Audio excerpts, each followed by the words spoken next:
my channel. Today is day 2 of my 7 days 7 microorganism series, and as it's day 2 I'm going to talk about my second microorganism, which is Staphylococcus aureus.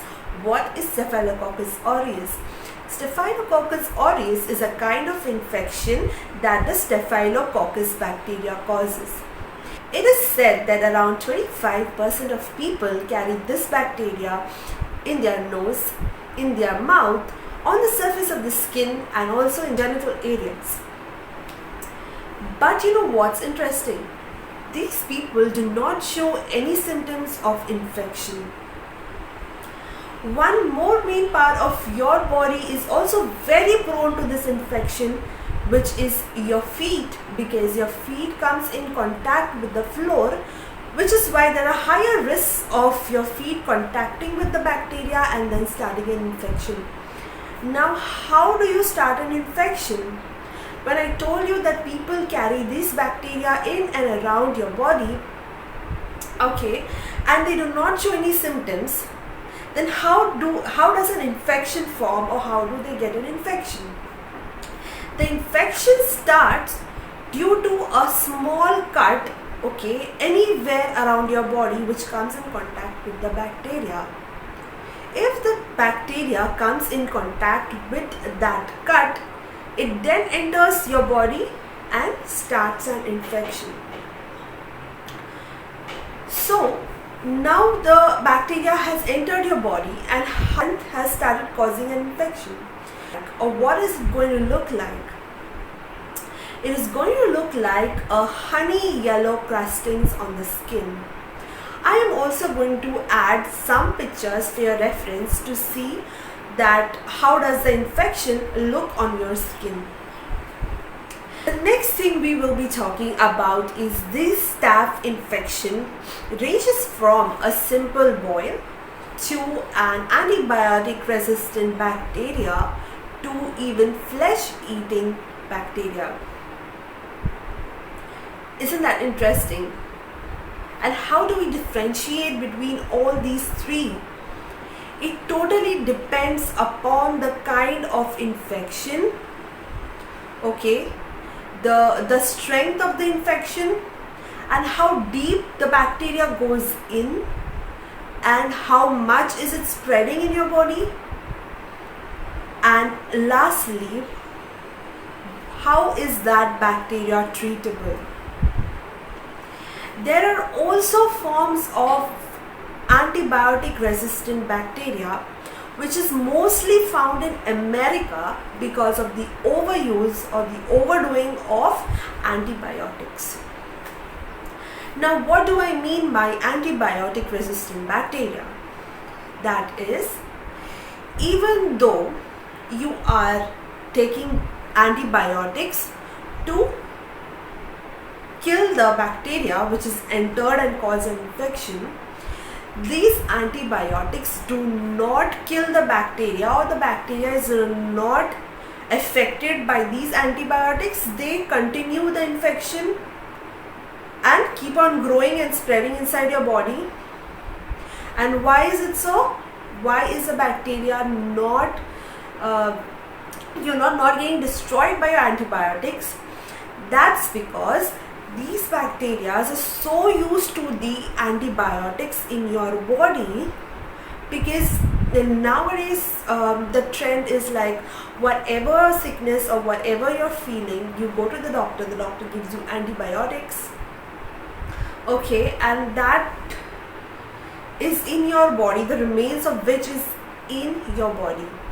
And when you actually get an infection, what happens is that you take antibiotics to kill the bacteria, but the bacteria has adapted to that antibiotic and it has changed its genetic structure in such a way that even that antibiotic cannot destroy that bacteria.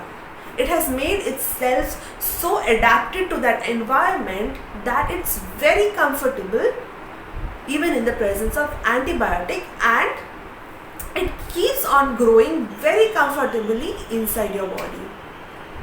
And to stop this, to stop these bacteria from getting antibiotic resistance, what we need to do is we need to take minimal amount of antibiotics. That is why, because when you actually get an infection, and you take these antibiotics in, you want the antibiotic to show its effect on your body and not make the bacteria resistant to the antibiotic. So it's always advisable to take minimal number of medications until you actually need it, or the condition is severe.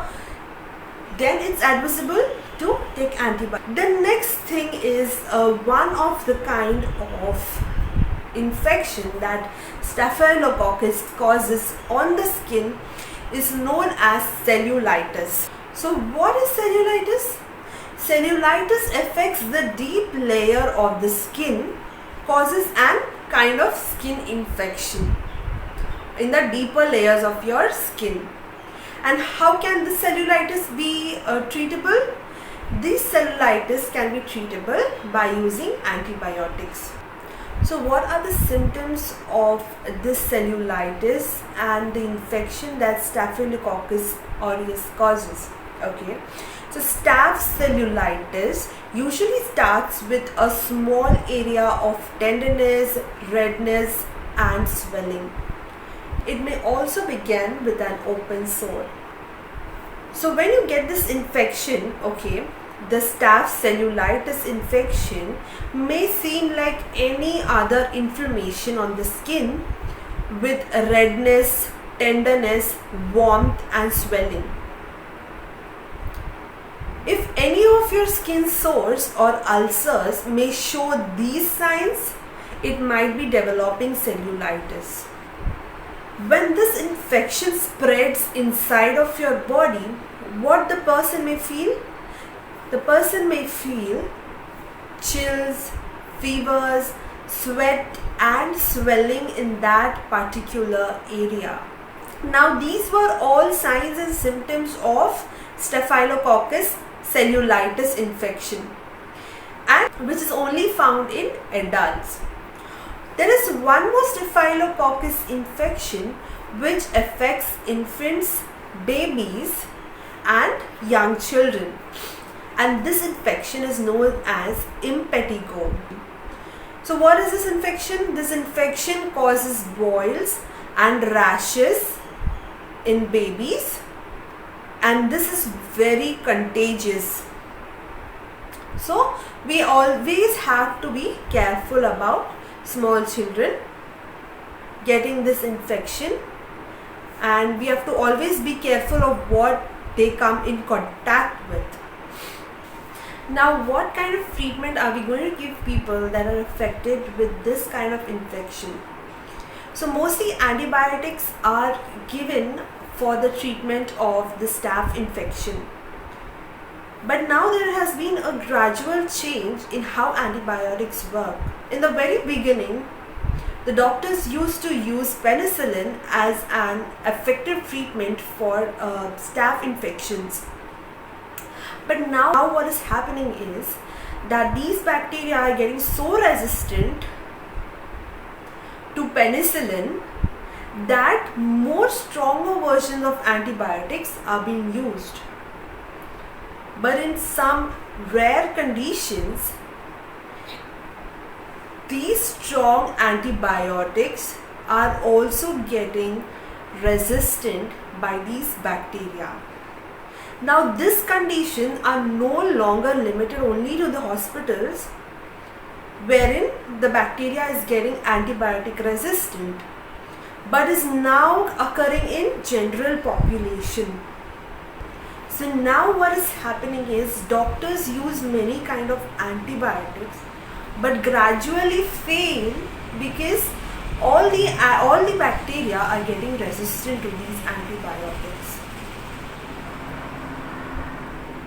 So now there are more antibiotics developed and become more advanced, more potent to kill the bacteria. So now the doctors need to know how and when to use these antibiotics so that they don't make this antibiotics also resistant to that bacteria. So that is a critical work to do. Antibiotics is one way for the treatment. Okay, if you're having a mild infection, okay, you're not having much severe case of infection. But what if the bacteria spreads so deep inside your skin that it reaches your muscle and fibers? In such case, what it's going to do is you have to surgically operate and clean those areas. So these are the only two options of treatment of this Staphylococcus infection. Lastly, I would like to talk about what kind of precautions can you take to prevent yourself from this kind of infection. That is, anytime you have a cut or a skin breakdown, what you can do is you have to clean the area with soap and water, thoroughly clean it, and after cleaning, what you want to do is you want to smear or cover the area with hypochlorous acid. And why do you want to do that? Because you want to keep that area free from any bacteria or any foreign particles from the air. You need to keep it clean, dry and covered. The next thing is, people who are more prone to this kind of infection, what you have to do is that you have to take a bleach bath, a diluted bleach bath twice a day to prevent this kind of Staphylococcus skin infection. Suppose a person is now having this infection and the infected area is draining. You have to understand that staph infections are contagious and you should avoid sharing any kind of towels or anything around you with other people who are not infected. Otherwise, what is going to happen?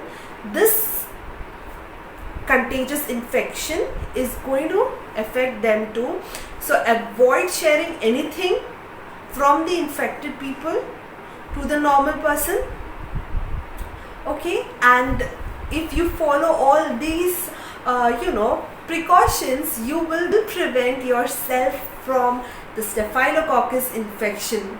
So that is it for today's video. I hope you all will like it, and if you please do not forget to click the like button, comment down below, and also if you haven't subscribed yet, please click on the subscribe button present on the right of your screen. So till next time, see you guys and take care.